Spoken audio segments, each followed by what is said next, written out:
मुफ्ती कासिम बिजनौरी के YouTube channel को subscribe करें और बेल आइकॉन को दबाएं ताकि वीडियो की नोटिफिकेशन आपको सबसे पहले मिल सके। तो मसला है यकीन और ईमान का, और आपको बताने की ज़रूरत नहीं है कि ईमान मुसलमान की वाहिद चीज़ है जिसकी वजह से वो दुनिया वालों से अलग होता है। भाई खुदा ना खास्ता एक आदमी के पास ईमान ना रहे तो उसमें और दूसरों में क्या फ़र्क है बताएं? कोई भी फ़र्क नहीं है ना। वो कपड़े पहनते हैं, आप पहनते हैं तो वो आपसे अच्छे कपड़े पहनते हैं। आपके पास बिल्डिंग है तो उनके पास आपसे अच्छी बिल्डिंग है। आप कारोबार करते हैं तो उनके पास आपसे अच्छा कारोबार है।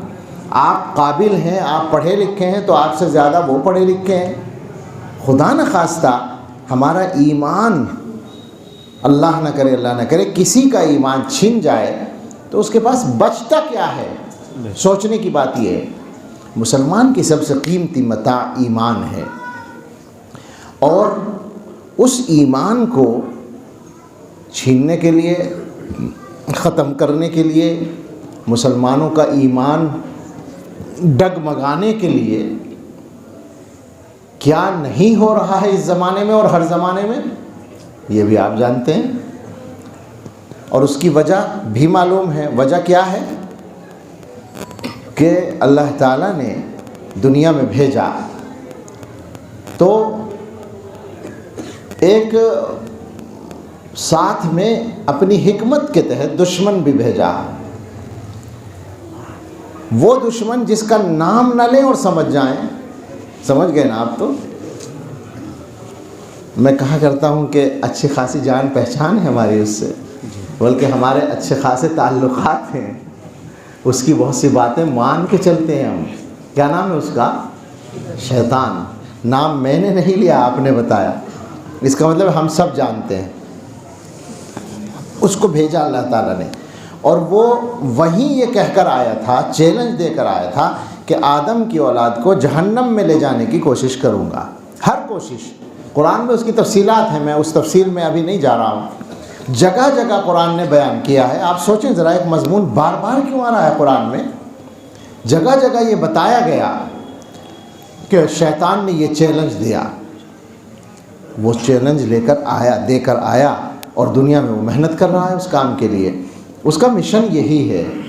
असल ये है कि ईमान चला जाए, और अगर ईमान छीनने में कामयाब ना हो तो ईमान को कमज़ोर कर सके, ये उसका मिशन है। तो हम लोगों को ख़ास तौर पर अपना यकीन मज़बूत करने के लिए मेहनत करने की ज़रूरत है। जब तक मेहनत नहीं होती तो ज़िंदगी वैसी गुज़रती है जैसी हम लोग गुजार रहे हैं। बताएं, हम लोग किस तरह की ज़िंदगी गुजार रहे हैं? कोई आदमी, अक्सर मुसलमानों ही में, अक्सर की बात करनी पड़ेगी, कुछ तो हैं, अक्सर का हाल क्या यही नहीं है कि परेशान हैं, सुकून नहीं है। घर में जाते हैं तो घर में सुकून नहीं है, बाहर जाते हैं तो बाहर सुकून नहीं है। सोचें ज़रा, यानी हम वो बातें कर रहे हैं जिनका ताल्लुक़ दुनिया के मामला से है। ख़ास तौर पर चूँकि हमें सबसे पहले तो यहीं का सुकून की तलाश है कि साहब ज़िंदगी चैन से गुज़र जाए। लेकिन आप यकीन करें, चैन से ज़िंदगी हकीकत में उन लोगों की गुज़रती है जो आखिरत की फ़िक्र को असल रखते हैं।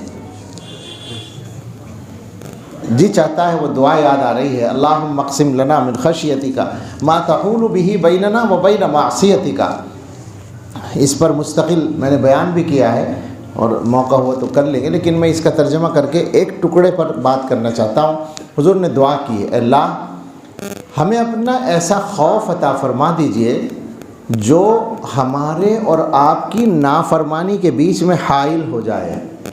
खौफ की कोई ऐसी बात हो, ऐसी ताकत हो हमारे दिल के अंदर कि हम आपकी नाफरमानी करने का इरादा भी करें तो आपका वो खौफ हमें रोक दे। व मिन ताअतिका मा तुबल्लिगुना बिही जन्नतक, और अपनी ऐसी ताअत फरमाबरदारी अता फरमा दीजिए جس کی وجہ سے آپ ہمیں جنت میں پہنچا دیں۔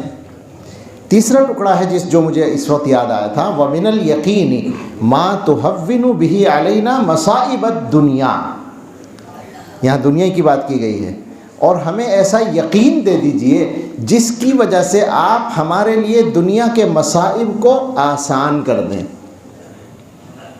دیکھیے حضور بھی دنیا کی بات کر رہے ہیں کہ آدمی دنیا کے معاملات سے پریشان ہوتا ہے، دنیا میں جو کچھ پیش آتا ہے اس سے پریشان ہوتا ہے۔ کوئی بیوی سے پریشان ہے، کوئی بچوں سے پریشان ہے، کوئی پڑوسی سے پریشان ہے، کوئی رشتہ داروں سے پریشان ہے، کوئی اپنے کاروبار کے پارٹنر سے پریشان ہے پریشان۔ اچھا، اس پریشانی میں ہو سکتا ہے اگلے آدمی کی غلطی ہو، یہ ہو سکتا ہے، لیکن وہ بھی تو ایک مسلمان آدمی ہے، اس کی طرف سے سوچیں وہ غلطی کیوں کر رہا ہے، ایک یہ بھی تو بات ہے نا، خالی ہم ہی تھوڑی ہیں۔ اور ایسا نہیں ہوتا کہ ساری غلطی اسی کی ہو، کچھ ہماری بھی ہوتی ہے۔ ہمیں اپنے حصے کا کام ٹھیک کرنا ضروری ہوتا ہے، اس کے بعد جو ہو اس پر راضی رہنا ہوتا ہے۔ زندگی کو آسان بنانے کا طریقہ یہ ہے۔ زندگی کیا ہے؟ کسی نے مثال دی کہ زندگی کی ایک گاڑی ہے جس کو آپ چلا رہے ہیں، اس کو بالکل سڑک پہ چلنے والی گاڑی سے سمجھیں، آپ کار چلا رہے ہیں، تو آپ بتائیں سامنے سے جو گاڑیاں آ رہی ہیں، اگر ان میں سے کوئی ڈرائیور غلطی کر رہا ہے، وہ رانگ سائڈ آ رہا ہے، اور بالکل ایسا لگ رہا ہے کہ اگر آپ اپنی جگہ رہے تو ٹکر ہو جائے گی، تو آپ کیا کریں گے؟ کیا یہ کہیں گے کہ اس کی غلطی ہے، میں کیا کروں، میں تو ٹھیک چل رہا ہوں؟ بتائیے ایمانداری سے، کوئی کرے گا یہ کام؟ اس کی غلطی ہے، مگر اس غلطی سے خود بچنے کی کوشش کرے گا۔ گاڑی اپنی ہم چلا رہے ہیں، وہ بالکل ٹھیک چلا رہے ہیں، ہم اپنی سائڈ پہ چل رہے ہیں، وہ رانگ سائڈ آ رہا ہے، غلطی اس کی ہے، مگر اس کی غلطی کو نبھا رہے ہیں ہم، کیونکہ ہمیں معلوم ہے کہ اگر ہم نے یہ کام نہیں کیا تو نقصان صرف اس کا نہیں ہمارا بھی ہوگا۔ تو زندگی کے معاملات میں یہی اصول ہم کیوں نہیں اپناتے؟ بتائیے، زندگی آسان ہو جائے گی یا نہیں ہو جائے گی؟ اچھا، یہ کیوں کرنا ہے؟ اس لیے کہ یقین ہمارا اصل سرمایہ ہے، اور یقین یہ ہے کہ جو ہوتا ہے اللہ کی طرف سے ہوتا ہے۔ میں نے اپنے حصے کا کام ٹھیک کیا، ادھر سے غلطی ہو رہی ہے، میری بس ابھی اللہ کی طرف سے ہے، ٹھیک ہے بھائی، جھیلیں گے، اس کو کریں گے برداشت۔